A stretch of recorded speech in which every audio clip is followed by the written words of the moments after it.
Children, I'm going to be talking more to the grown-ups just for the next about 3 minutes. So you're welcome to listen quietly, I hope you will. But if you want to carry on acting out your favourite part of the Christmas story, if you want to do that quietly, you're welcome to do that as well. You can be a star or an angel or a shepherd or whoever you want to be. The arrival of a baby is supposed to be an exciting and beautiful thing. The wonder of a new life entering the world. But I don't imagine that Mary was feeling that way. Maybe when she first discovered that she was pregnant, after she got over the initial shock. Maybe when Joseph had his angelic visitation and came on board with the whole baby thing. But then the government stepped in, as they sometimes do. And the census meant an 80-mile journey, give or take. And on foot, that would have taken them a few days, even if they did have a donkey. I reckon that might have taken some of the shine off the whole expecting a baby thing. And then there was nowhere for them to stay until they finally wound up trying to get settled and comfortable in a room with the farm animals, with all the multi-sensory delights that would have involved. I suspect that sometime before the moment actually arrived, Mary was probably done with the whole idea. Christmas is supposed to be an exciting and beautiful thing. The wonder of the one who brings new life entering the world. But quite often we don't arrive at Christmas feeling that way, do we? Maybe when we first get the decorations out of the box and put them up, when we put the tree up, maybe when we add some extra gift ideas to our Amazon wish list and lay in some extra mince pies. But then the relatives step in, as they sometimes do. And the kids' Dear Santa lists are a mile long. And work's extra busy, and there's more food to buy and things to prepare, and the kids have got parties, and the city centre's a nightmare, and there's too much to do and too much to buy and too many people to be nice to. And sometimes before the moment arrives, we find we're done with the whole idea. Did you know that some of the most common Google searches around this time of year are how to avoid ... at Christmas? Sometimes it feels like there's this huge pressure to produce Christmas in a way that ticks all the boxes and pleases all the people. Like it's down to me to make Christmas magical. When sometimes we just feel Christmased out by mid-December.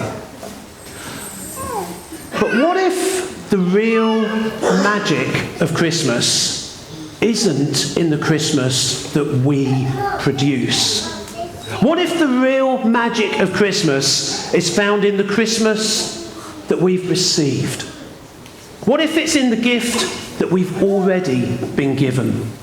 Because the beautiful truth is that what Christmas reminds us of is that God is always closer than we realise.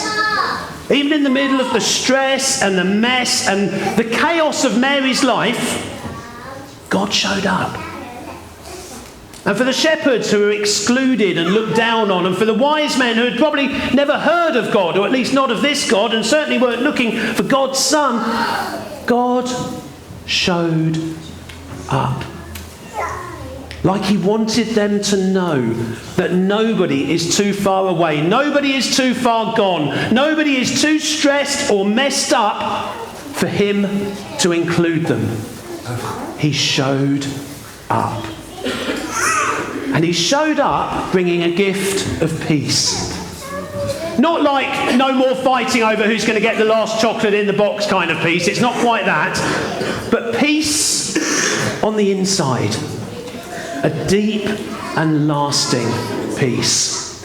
A peace that comes because Jesus puts things right between God and us. And he leads us towards a place of putting things right between us and other people. In fact, he even puts things right between us and ourselves. And nothing else can do that. It's a peace that comes from having hope and knowing that we are loved by the one who invented love in the first place. That's why the angels told the shepherds that when the special baby had been born, they said, "Glory to God in the highest and peace on earth." That's why one of the prophets, looking forward to Jesus coming, called him the Prince of Peace. It's a peace that we can't find for ourselves. It's a peace that we never earned for ourselves. It's a peace that we don't have to pay off in instalments after Christmas is done, because Jesus already paid everything so that it could be ours. Now, I know that my comparison with Mary breaks down a little bit, because the actual arrival of a baby, I have it on good authority, is not generally a relaxed moment of peace and calm. But setting that aside for just a minute, when the dust settled and the shepherds had cleared off and she found herself looking at Jesus, I suspect that Mary found that it was an exciting and beautiful thing after all.